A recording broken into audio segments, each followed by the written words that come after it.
Black people are now arguing for segregation. They want Black-only graduations. They want Black-only dorms. They want Black-only spaces. This is just Jim Crow. Why on earth did we get rid of Jim Crow if only to have Black Americans fighting for the exact same again? What is it that Black America is trying to achieve with such distaste and hatred toward white Americans? I mean, I see it every single day in my life. I mean, you should see the comments.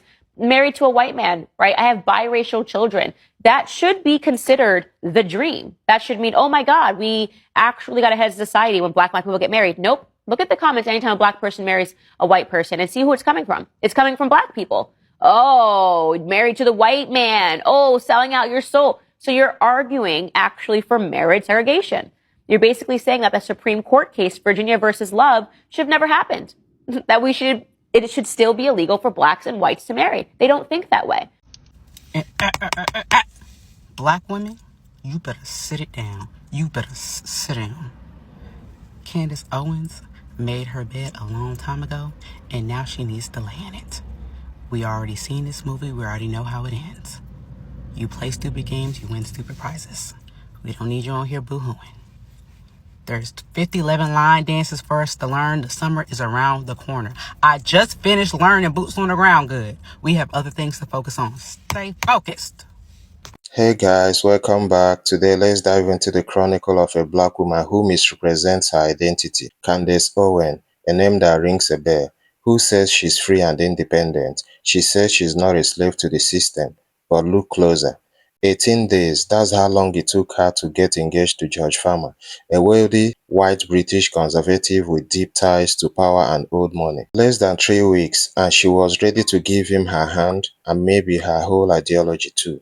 She mocks Black Americans, she dismisses slavery, she downplays racism, but when it comes to the white allies, she bows with ease, no resistance, no questions. How can you fight for Black voices while sleeping next to someone who represents the very empire that silenced them? Could this be love or loyalty to power? She says racism doesn't exist. Easy to say when you are protected by whiteness, praised by the same people who cheered when the gates of privilege stayed closed to everyone else. She isn't breaking chains, she's polishing them. Proudly and loudly, they clap for her because every system loves a servant who thinks she's free. She didn't break the mold, she married it. Meanwhile, the Black community isn't taking it lightly with her. So sit back, let me play you more reaction videos. But before then, thumbs up to the creators of these videos, and if this is the kind of content you love, then do wait to subscribe, comment, like, and share so that YouTube will suggest the video to more audience. Stay tuned. I want the right to hate somebody because of their race, okay? I want to be able to be like, yeah, you know what? I do hate white people. You know why? Because I can say that because I'm in America, and that's totally fine for me to say. And as a white person, I should have the spine to be like, cool, I'm not I don't care. Whatever, dude. Yeah. Like, that doesn't hurt me. No, and trying to criminalize, that was what was really trippy for me, was them at the exact same time that they're trying to train us to believe that speech is violence. Black folks, we need to talk. If you are not Black, keep it pushing. You can stay, but be quiet. Understand this. There's not a lot of things I call on the Black community for, right? Don't y'all let Candace Owens rebrand herself. I don't give a shit. I don't care. She does not fall into the category of the rest of the Black women. Don't let Candace Owens do this again, because when Candace wants to pander to that group of people again, she will damn sure throw the Black community under the bus like she always has. And stop letting Candace throw a few Black facts in front of your face and so you can simply say, oh wow, she's spitting facts. She's not spitting facts. Because anytime she needs a leg up or a boost, she only runs to one community. She does not run to the community that she panders to. When they fired her off them networks, when she was struggling in her career, when she was facing racial discrimination, she went to one group of people. And simply because we seen a Black woman, folks supported her. I never supported her, but folks supported her. And now she's trying to say she does no longer support Trump. Okay, cool. And she said, oh, how she didn't see it and how X, Y, and Z. No. Let her sit with her tribe. Let her, she's good in MAGA. Leave her there. Please, leave her there. Wait a minute, guys. Why isn't she supporting Donald Trump anymore? distancing herself from the president, citing personal grievances and policy disagreement, and she's also publicly criticizing Donald Trump. What is she not telling us? Is she not gonna die for what she once believed in? The question is, why? Is she hiding something that we don't know? Could it be the administration didn't meet her demands? But guess what? Black Americans don't even care about her anymore. They are mad at her. Allegedly, she's trying to rebrand herself, but nobody is willing to give her the support. Let's see more videos together. I am not comfortable with the amount of death that is in Gaza. That's it. Okay. That is the reason that the Zionist Federation of Australia has come after me, and the Zionist media empire is very powerful all around the world. And they essentially say, if you do not kowtow or at least stay mum, so you either got to be out there and pretending that you don't see all of the Palestinian children that are being blown up and killed on your X feeds. You can choose silence or you can choose support. But you cannot just be reasonable and say, I'm not okay or comfortable with that amount of death. And that's where I'm at. I made a video recently asking what caused Candace Owens to jump ship.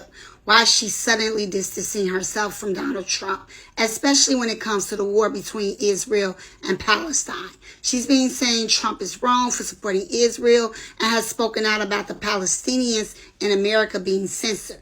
But something about her shift just feels different. Now, let me be clear. I don't think anyone is above criticism, not even Donald J. Trump. Just because you support a person or a party doesn't mean you have to agree with them on everything.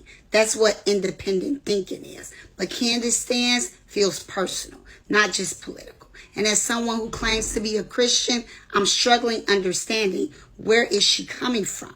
Now, a lot of people don't understand how this war really started. So just let me give you a quick breakdown.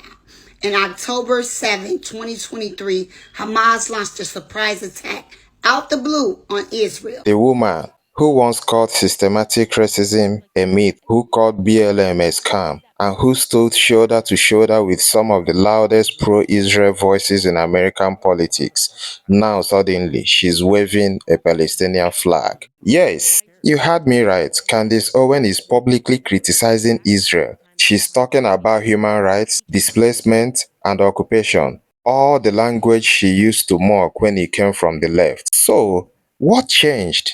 Did Candace finally grow a conscience, or is it just another performance? Of course, this has spiked social media reaction, some praising her while others attacking her. The internet is torn apart. Some of the rights are furious, calling her a traitor to Zionism. Ben Shapiro, silent but boiling. So is she finally seeing the bigger picture? Or is she doing what she always does, staring at the pot to stay relevant? Let's not forget that Candace once proudly aligned herself with the Zionist movement, but now she's quoting pro-Palestinian. She's just grifting, same as always. When the outrage dies down, she will flip the back. Either ways, one big thing is clear. Candace is no longer safe for the conservative establishment. Is she truly waking up to oppression, or just choosing a new one to monetize? Maybe the real question isn't what does Candace believe, but what does Candace need her audience to believe right now? Subscribe and comment below. Is Candace a hypocrite, a hero, or just hustling harder than all of us? Let me know your thoughts in the comment section. And you were going to college campuses with fucking Charlie Kirk debating feminists and black women, calling them wrong and saying they had equal privilege as a white man. They paid you for a job. You did that job. But see, just like everybody else that the Trump administration took that job from that they were offered during the election, you're not going to get that seat that you wanted. You're not getting the seat in the administration that you thought you were going to get. No black person ever was, especially not a black woman. And now you're trying to go back to your other blogging page to try to rekindle some of that money you were making during the election. Not happening, Candace. We know who